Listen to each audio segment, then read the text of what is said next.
Сәлеметсіңдер ме балалар?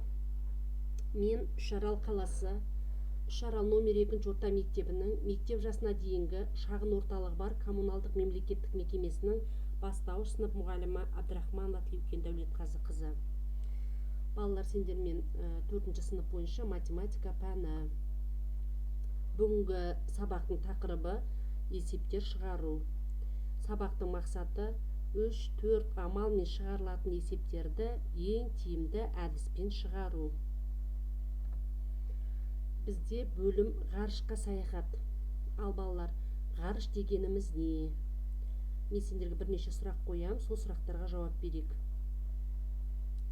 Жақсы. Біздің елімізде ғарыш айлағы бар ма? Өте жақсы. Ғарыш айлағы қай қалада орналасқан? Өте жақсы. Ал біздің бүгінгі тақырыбымыз есептер болғандықтан, балалар, есептің құрылымы қанша бөліктен тұратынын еске түсіріп кетейік. Есеп 4 бөліктен тұрады. Бірінші шарты, екінші сұрағы, үшінші шешуі, төртінші жауабы. Енді бізге берілген тапсырмаларға назар аударайық. Бірінші тапсырма: есепті әр түрлі тәсілмен шығар деп тұр бізге. Біздің сыныптағы ұлдардың көбі ғарыштық техникаға қызығады. Олар осындай ойыншықтармен ойнағанды ұнатады. Арман мынадай есеп құрастырды.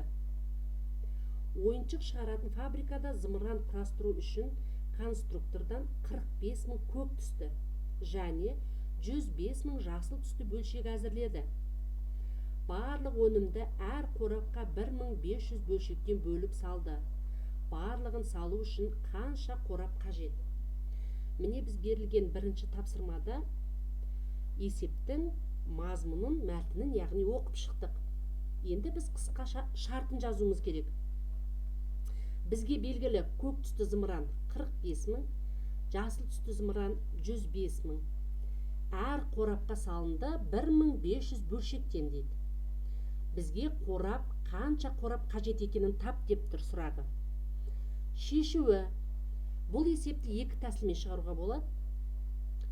45 000 көк түсті зымыран мен 105 000 жасыл түсті зымыранды қосып, екеуінің қосындысын 1500 бөлшекке бөлсек, қорытындысында 100 қорап қажет екенін таптық, белгілі болды.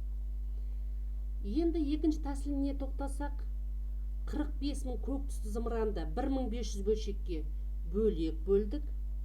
105 000 жасыл түсті зымыранды 1500 бөлшекке бөлек бөлдік. Екі бөліндінің мәнін біріне бірін қосқанда 100 саны шықты. Яғни екі тәсілдегі есептің мәні 1 сан. Жауабы барлығы салу үшін 100 қорап қажет. Ал балалар, ойланайықшы, бізге осы екі тәсілдің қайсы тиімді деп ойлайсыңдар? Жақсы, бірінші тәсілі өте тиімді екенін көріп, есептеп шығарып отырмыз. Өте жақсы. Енді екінші тапсырмаға назар аударайық. Мен мәтіннің есептің берілгенін оқимын, тыңдаймыз. Ұшақ 5 сағат ішінде 6 тонна 250 килограмм жанармай жұмсады. Екі багының әр қайсысында 3 тоннадан жанармай қалды. Қалған жанармай қанша сағатқа жетеді? Енді осы есептің қысқаша шартын жазамыз. 5 сағатта 6 тонна 250 килограмм жанармай жақты. Енді осы ұшақтың екі багының әр қайсында 3 тоннадан қалды. Қалған жанармай қанша сағатқа жетеді?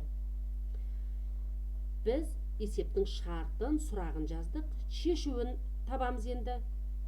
Енді біз бірінші 6 тонна 250 килограмм жанармай, яғни тоннаны біз килограммға айналдырып алуымыз керек бірінші. 6 тонна 250 килограмм, 6250 килограмм деп тоннаны килограммға айналдырып алдық. 3 тонна 3000 килограмм. Яғни 3 тоннаны біз килограммға айналдырғанда 3000 килограмм болды. Енді бұл есепте бірінші қадамы 6250-ді 5 сағатқа бөлгенде 1250 килограмм сағат. 1 сағатта жұмсалған жанармай. Екінші қадам, жаңа айттық қой, 2 багының әр қайсында 3 тоннадан қалды деп. Яғни 2 багын 3 тоннаны біз айналдырғанда 3000 килограмм болған. 2-ні көбейтемін 3000-ге. Тең болады 6000 килограмм.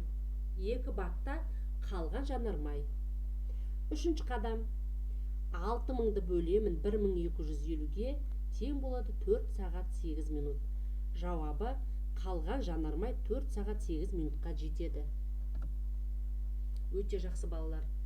Енді келесі бізге берілген үшінші тапсырма бойынша 5 дүкеннің әр қайсысына күніне 250 қаптама сүт пен 350 қаптама сүт қышқылды сусындар әкелінеді. Осы дүкендер күніне барлығы қанша қаптама сүт пен сүт қышқылды сусындар алады? Бір аптада ше. Ал балалар, бізде 5 дүкен бар деп тұр. 5 дүкеннің әр қайсысына күніне 250 қаптама сүт әкелінеді, 350 қаптама сүт қышқылды сусындар әкелінеді. Яғни бізге күнделікті әкелетін қаптама сүт пен сүт қышқылды сусындар белгілі екен. Енді осы дүкендердің бір күндегісін тап деп тұр, және де бір аптадасын тап деп тұр сұрақ. Шешуі. Бұл есепті де балалар бірнеше қадамдармен шығарамыз. Қадамдар, бірінші қадам. 250 қаптама сүтті көбейтемін 5 дүкенге. Көбейтіндінің мәні 1200 болады. Екінші қадам, 350 сүт қышқылды 5 күнге көбейтемін. 1750 көбейтіндінің мәні. Бұл 5 дүкенінің бір күнде әкелген қаптама сүті және сүт қышқылы. Бірінші қадамда 250 қаптама сүтті таптық 5 дүкенге. Екінші қадамында сүт қышқылын таба білдік. Енді үшінші қадамда бізге айтып тұр, бір аптада қанша сүт және қаншама сүт қышқылды әкелінді деп.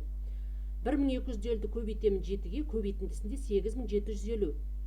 Төртінші қадам, 1750-ді көбейткенде 12250. Жауабында аптасына 8750 қаптама сүт және 12250 сүт қышқылды сусын әкелінді. Бір сүт зауыты күніне 30 тонна, төртінші тапсырма. Ал екіншісі 50 тонна сүт өңдейді. Олар екеуі бірге жылына 365 күн неше тонна сүт өңдейді? Мұнда да шарты берілген, сұрағы қойылған. Яғни шешуі 30-ды қосамын 50-ге 80, 365-ті көбейтемін 80-ге. Мәнінде 29200. Жауабы 29200 килограмм сүт өңдейді. Ал балалар, бүгін біз есептерді шығаруда 3-4 амалмен шығарылатын есептерді түрлі әдістермен шығарды. Ең тиімді әдісті анықтауды үйрендік. Үйге тапсырма. Оқулықтың 62-ші беті номер 5. Есепті сызбасын сызып, тиімді әдіспен шығарасыңдар. Сау болыңдар, рахмет.